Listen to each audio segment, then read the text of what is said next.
Hey everyone, Namaskar and welcome to Curries with Bumbi. Hope all are doing well. Today I will show you how to make delicious flatbreads using zucchini. Now I had 2 zucchinis lying in my refrigerator which were looking a bit shriveled up and sad. So I thought to myself, as it is zucchini and it is bland by itself, and on top of that they are looking shriveled up. So the best way to use them up is by making some parathas. So let's make some delicious parathas today with shriveled up zucchinis. But if you are still harvesting a lot of zucchinis, then you are going to love this video. Along with that, I will also show you how to make a sweet corn raita that goes very well with these parathas. I have taken 2 medium-sized zucchinis and I will be grating them. Whether your zucchinis are fresh or shriveled up, the flatbreads will still turn out to be equally delicious. Wash them very well before grating. Now zucchini has a lot of water content in them, so you need to do your best to get rid of as much of that water when making parathas, or else your dough will become too sticky and unmanageable. So we need to squeeze out all that water, for which I have taken a clean cloth. The grated zucchinis go in along with a teaspoon of salt. The salt will help in drawing out all the moisture.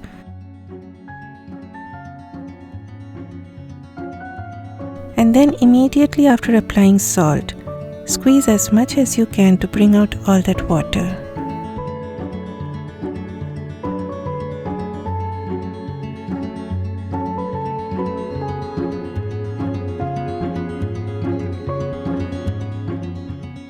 And I got about half a cup of water from 2 medium-sized zucchinis. Do not throw this away as you need some of this water to knead your dough. I used 2 cups of all-purpose flour. I sometimes make this with chapati flour, that is atta. You can also use a combination of all-purpose flour and whole wheat flour as well.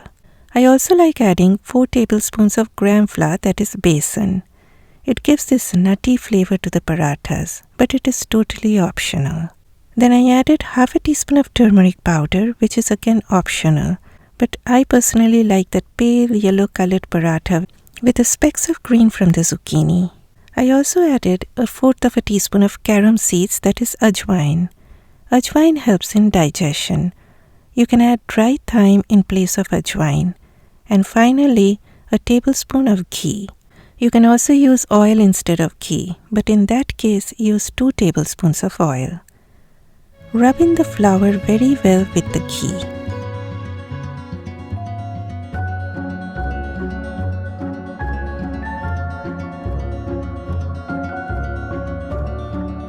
Next, add the zucchini and about 2 tablespoons of chopped coriander leaves or any herb of your choice.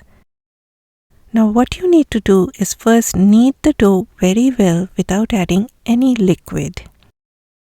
When you see everything is well mixed, only then start adding some of that zucchini water little by little. Add a little liquid, work your dough, again add a little more, and work your way through into making a soft dough that should not be sticking too much to your fingers. I will be leaving this portion unedited because I am for the beginners, and when it comes to learning something new, there are no shortcuts, my friend.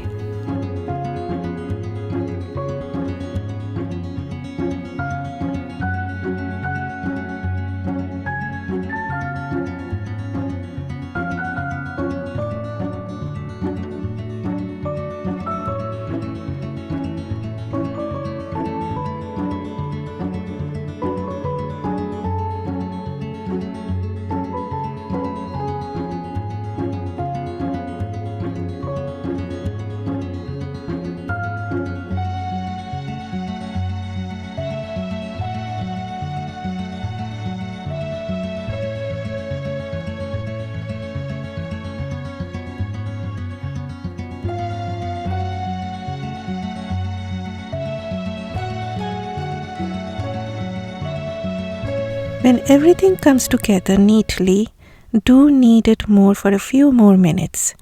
If you feel the dough is sticking too much to your fingers, dust a tablespoon of flour and knead it more. If it still feels very sticky, Again dust a tablespoon more of flour until you get a dough that won't be sticking to your bowl nor your fingers. But please remember to add a tablespoon at a time. Apply a teaspoon of oil all over and cover it just for 5 to 10 minutes, not more than that, because the zucchini may release some more water and make your dough sticky. And I had 25 ml of that zucchini water left, which I do not need anymore. Next, we will now form small balls.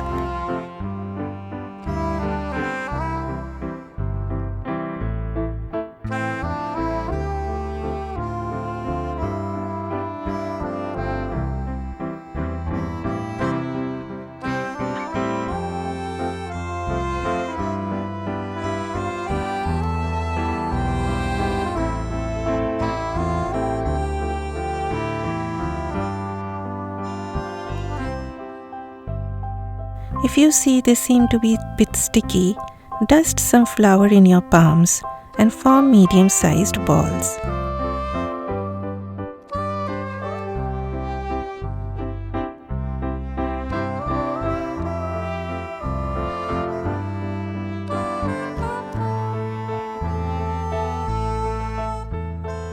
As a child, I always saw my mom, before starting to roll out the parathas, she always applied some oil to the work surface on which the parathas were rolled out.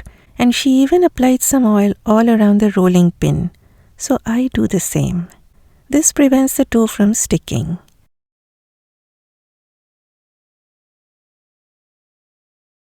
Keep some dry flour ready in another bowl. Take a ball, dust it lightly with flour. Sprinkle a little bit of flour on your work surface and start rolling. Then roll center and out, bottom and top. Half a turn, again center and out, half a turn, and keep doing it till you get a thin flatbread. Do not make it too thin, nor it should be too thick in thickness. It needs to be rolled out all evenly. And do not apply too much pressure.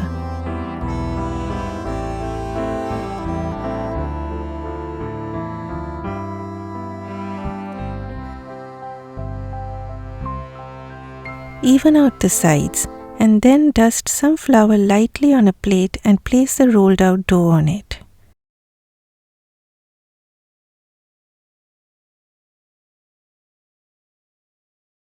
If you are too much concerned about making perfect circular parathas, I will show you a cheating method. Take a lid or a steel plate that has sharp edges. Place it on top of the rolled out paratha, apply some pressure, and cut out a neat circle. And this may make you feel visually very happy. But my friend, I would say do not get too much caught up with the shape. Dust some more flour to your work surface if you see the paratha is sticking to your work surface, but refrain yourself from adding too much flour, as they may make the parathas hard. When I first came to USA from India, I bought zucchinis thinking them to be cucumbers, and I made this beautiful salad. But then when it came to eating the salad, I was utterly disappointed. Already being homesick at that time, and trying my best to settle in a new land, and then finding that even cucumbers don't taste like cucumbers, it made me feel more sad.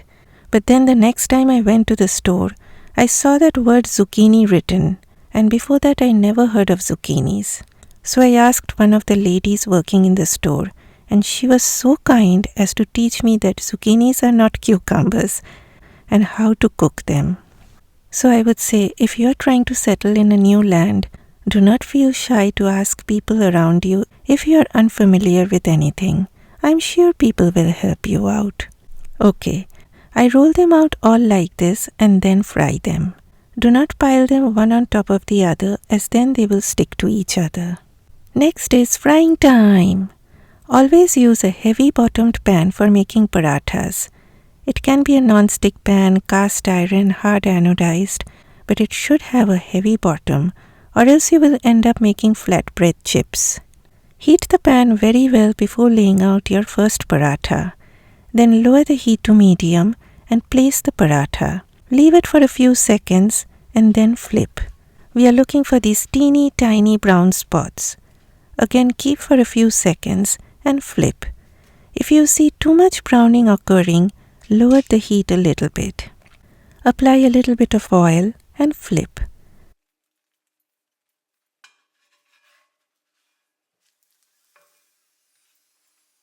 Again, brush some oil on the other side and flip.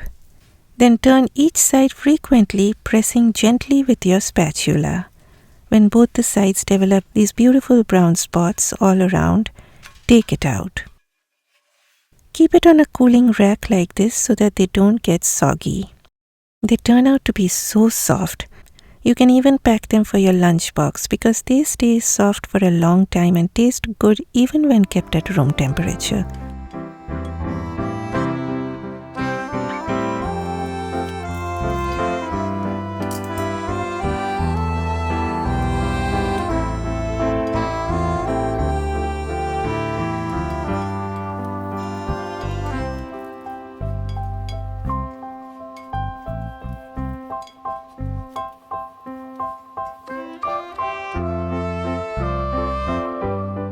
Next, coming to making the sweet corn raita. In a bowl, add 4 heaped tablespoons of plain unflavored yogurt. I used Greek yogurt, so I added about 2 to 3 tablespoons of water to thin it out. You can also use regular plain unflavored yogurt. Whisk well to get a smooth consistency. Add 1/4 teaspoon of black pepper powder, 1/2 teaspoon of salt and 1/2 teaspoon of sugar, which is totally optional, but I like adding it. Then add about 3/4 cup of boiled sweet corn.